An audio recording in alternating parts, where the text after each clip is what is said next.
yeah, I think as I'm getting older, I'm just starting to appreciate those kind of intimate moments, as well. Who doesn't love a good Netflix and cuddle? You know what I mean? Netflix and chill. It's always great to have a great movie on. You got your little blanket on. You guys just kind of cuddling, nothing crazy, just watching. You're on one movie or one TV show or documentary. Do you know what I can't out myself too much, but of late, these documentaries. Listen, chilling with a beautiful woman, and you guys watching documentaries. That'd be slapping, bro. I'm telling you, that'd be intimate. I'm telling you, be slapping. But that's me exposing myself a little bit. So, but any more additions before we come to a close? Because we're almost at the end. Any more additions? Yes, Sean. Oh, Corey said. Sorry, it's Corey did it. Go for it, Corey. Go ahead, Sean. Go after. You got it, bro. Okay. Yeah, I was gonna say similar to you, Coach. Like I love if we're on a longer car ride, like an hour or two, bro, and we just put on some of our favorite songs, and we're like picking and choosing. Throw some Music Soul Child on, Donnell Jones. Then we work through Chris Jones, Trey songs, and then we singing the songs. We singing the songs to each other, bro. Music. I guess I'm just like, I can't sing, but I'm like a musically inclined person. I love music. So for me, like there's so many songs that can just exclamate a moment and make a moment even more like without the actual words. It's like, man, there's so many times I can look back on my life and think about a song that connected to some key moments. So for me, like if we have a similar music taste, not always the same exact, but and then we can pick that song and we're doing it word for word, that is such a vibe and so much fun. They think I'm capping, They don't know me, that's why. I'm a softy at heart, baby. Trust me. Yo, listen, they don't even know. Even in Atlanta, when I was doing 90 down the highway, we had the Bad Boy soundtrack going. They don't know. We was enjoying ourselves, bro. They don't know. We don't want to know. Mario Martin. We was bumping that from New York to DC to Atlanta. All right. Yes, Corey. So we're having a captastic evening tonight. See, this is what we're doing. Okay, so you guys, I honestly understand where you're coming from. These are things that you like. These things that you enjoy doing with each other. There's enjoyment, then there's intimacy.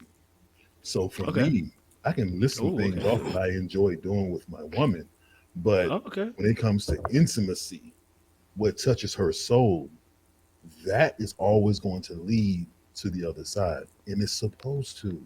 You're supposed to get that closeness. You're supposed to want to feel close. Now, I know we've had some ladies say they love a good hug, right? Hugs are cute, right?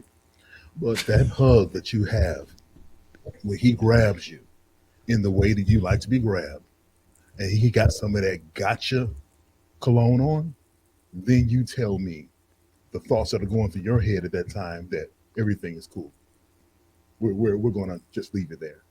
You smell freaking fantastic, but you're touching me, you're holding me the right way, but I don't want anything from you. We'll just stop it right there.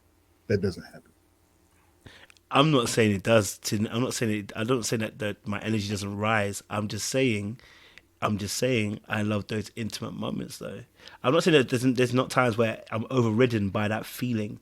But there is also other times where, honestly, I just really want to chill and vibe. Like I said, obviously now I'm a bit more older. Maybe when I was younger, the energy was a bit different. But there are actually loads of times now where I'm like, I just want to just chill. I just want to do something that connects me emotionally to that person. You know what I mean? So yes, that's why I said there's certain things like laying in the bed naked. That can't be for me because I know where it's gonna go.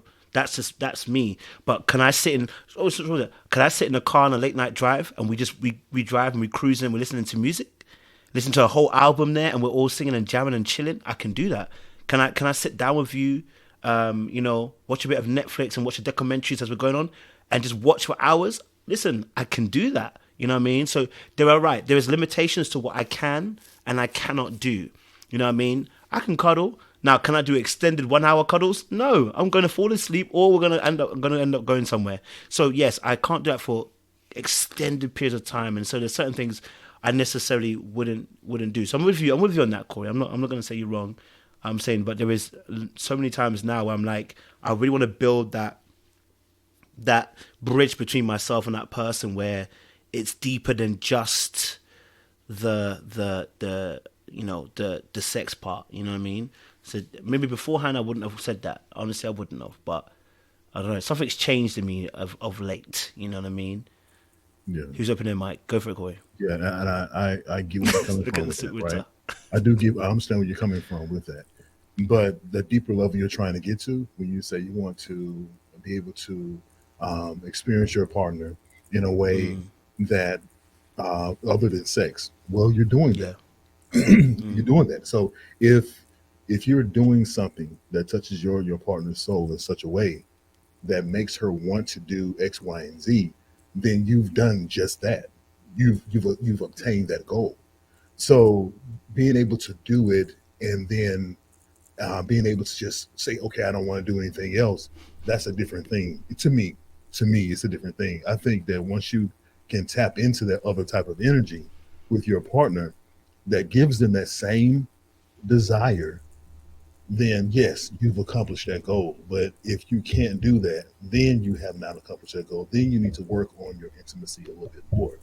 So I feel where you're coming from. This is where I love when we have a little bit of a difference of opinion because the difference is, it's good, right? So, but I do think that once you get to that point, that you're really good to go. Maybe I'm more of a romantic at heart. Anyone else have a thought? Sorry, I don't want to dominate the conversation with anyone. Yes, Winter, go for it. I feel like I was better about this.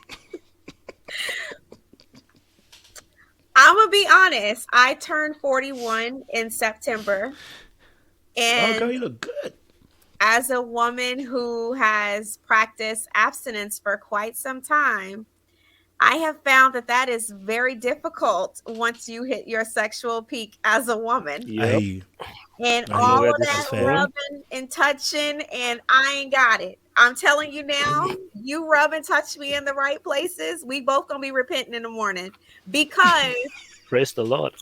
it's just what it is. And I never thought I would be saying that for real because I mean I'm just turning 40 and 41. Like it's real in these streets. A woman's sexual peak is no joke. And I'm just like, yeah, you cannot be rubbing and touching me like that. I'm sorry. Like that's just we cannot walk around naked, especially if I'm physically attracted to a man. Oh my goodness. Like, no, it's not. No. And I mean, likewise, I mean, even with men, I can't imagine. I'm a curvy woman. So I just, yeah, it too much. No, I just, no. Like, and I had much better self control, I feel, before I turned 41. I wasn't even like this at 40. Actually, with 40, I went pretty much abstinent all of 40. So that has been a new thing for me. I'm like, I got to figure out how to navigate this and really put boundaries in place because it's just a real thing. So that's all I'm going to say about that. I feel like phases and spaces in life impact your decisions when it comes to boundaries, when it comes to physical intimacy. Because, I'm not trying to be a thought in my 40s, and I realized Winter has to really counsel her peaks. I'm just being honest. And no, I'm not married anymore. Winter is good and single.